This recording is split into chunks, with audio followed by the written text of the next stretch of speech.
Ada yang nggak masuk? Ada nanti bilang ke ketua kelas ya, ketua kelas bilang ke saya nanti. Oke, hari ini kita akan belajar jenis layanan logistik. Sebelum kita belajar, kita berdoa dulu. Raka, tolong dipimpin. Oke, baik Bu. Sebelum kita memulai pembelajaran pada hari ini, marilah kita berdoa. Berdoa dimulai. Amin. Berdoa tidak akan pernah selesai. Terima kasih Raka.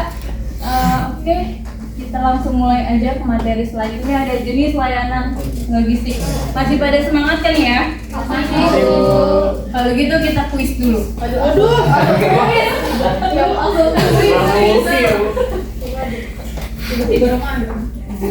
Yang pertama ada untuk transportasi udara dan laut itu berupa layanan kargo, pesawat dan kapal. Itu biasanya digunakan untuk pengiriman apa? Saya, Bu. Mana? Yang B, Bu, dalam dan luar negeri. Benar? Iya. Oke, benar. Lanjut ya. Kuis kedua. Ada yang tahu? Ada yang bisa jawab? Oke, Dinda, silakan. Itu dibutuhkan beberapa peralatan seperti timbangan, booking, terus shape, dan sesuatu lain seperti kantor, mobil, Lengkap tuh. Oke, jawabannya Dinda benar nih ya. Cocok sih, Din. Kayak kuis terakhir. Siapa lagi yang mau nyoba? Saya Arif. Tania, silakan. yang dibutuhkan itu kayak gedung, toko, terus peti kemas dan depo. Tujuannya itu Depo. untuk mengemas Depo. atau memindahkan kontainer tuh. Oke, betul sekali Tania. Nanti yang udah jawab nanti bilang ke ibu ya, ada hadiah. Semoga.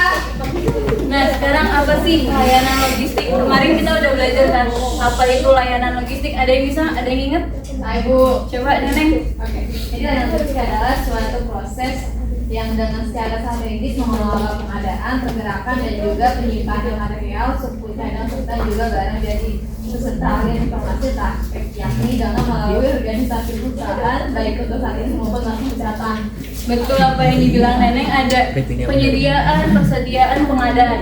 Nah, layanan logistik ini merupakan penerapan fungsi manajemen aktivitas logistik untuk menggerakkan personil dan barang secara lebih efisien dan efektif. Mana panggung? Selanjutnya kita lanjut ke jenis layanan bisnis logistik itu ada apa aja sih?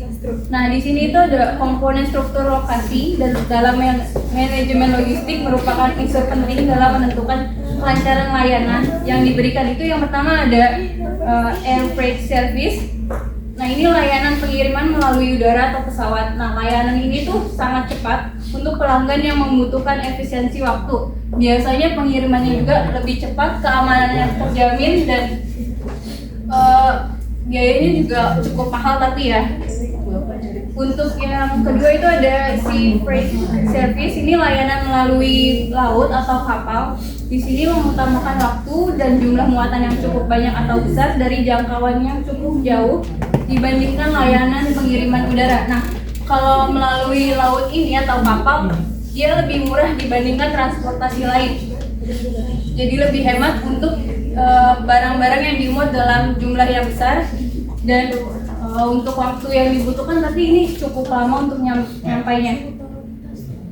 Selanjutnya ada packing and moving. Ada yang pernah pakai jenis layanan ini? Ada. Saya juga pakai kan, Bu. Gimana pelayanannya? Oke nggak? Ada oke tadi enggak. Nah, ada packing and moving. Jasa packing ini dan jasa packing dan pindahan gudang, kantor dan rumah baik antar kota maupun provinsi di seluruh Indonesia. Termasuk kayak pengecekan dan pengawalan barang dari tim yang melakukan pengepakan di lokasi awal, proses packing, pengiriman hingga pengantaran di tempat tujuan. Nah, selanjutnya itu ada warehouse. Jenis layanan ini tuh membutuhkan fasilitas yang lebih besar. Dan untuk rantai pasokan, hal ini dilakukan dalam rangka menjamin kualitas barang dari kerusakan dalam jumlah yang besar. Nah, selanjutnya ada yang bisa jawab? Ini simbol-simbol apa yang ada pada packing? Oh, Erma dulu coba. Kalau yang 8 itu artinya maksimum attack. Kalau yang tangan berdoa itu berdoa. care. Terus yang suka gayamu. Udah kelasnya itu Rachel. Oke, betul. Ada lagi? Ada yang bisa lebih jelas lagi untuk menjelaskan simbolnya apa? Fitri. Kamu kan bisa bercakap. Alia, silakan. Ya, kalau yang 8 itu artinya tumpukan maksimal sih. Jadi artinya barang atau partus yang boleh ditumpuk itu maksimal 8. Ada lagi yang bisa jelasin? Dua lagi? Oke, kita lanjut aja kali ya. Nah, benar yang dibilang sama Alia tadi, tumpukan 8 ini maksimum attack atau tumpukan maksimumnya bisanya ditumpuk 8 kardus aja. Yang kedua ada handle with care atau tangani dengan hati-hati. Artinya itu barang dalam kemasan harus dibawa dengan hati-hati agar tidak jatuh dan rusak. Biasanya juga digunakan untuk kemasan yang termasuk barang pecah belah seperti botol minum atau gelas-gelas. Nah, yang ketiga ada fragile atau barang pecah belah. Nah, barang pecah belah ini barang yang terdapat di dalam kemasan yang tergolong barang rapuh atau mudah pecah agar pembawa barang itu dapat berhati-hati dalam membawa barangnya. Selanjutnya ada simbol dapat didaur ulang. Biasanya ini juga ada pada botol kemasan air minum atau makanan plastik-plastik yang bisa didaur ulang. Yang kedua ada keep dry atau simpan di tempat sejuk. Biasanya simbol ini tuh ada di barang di dalam kemasan yang disimpan, yang harus disimpan di tempat yang kering atau sejuk. Jangan sampai barang itu basah gitu ya. Yang ketiga ada jangan diinjak, supaya kemasan ini tidak boleh diinjak agar tidak merusak apa yang ada di dalam box itu. Oke. Sekian materi dari Ibu. Apakah ada pertanyaan dari anak-anak? Apakah kalian sudah paham? Mau dikasih tugas apa enggak nih? Kasih aja Bu, kasih. Mau tadinya harus kasih Bu. Ya, aja nih kerjain.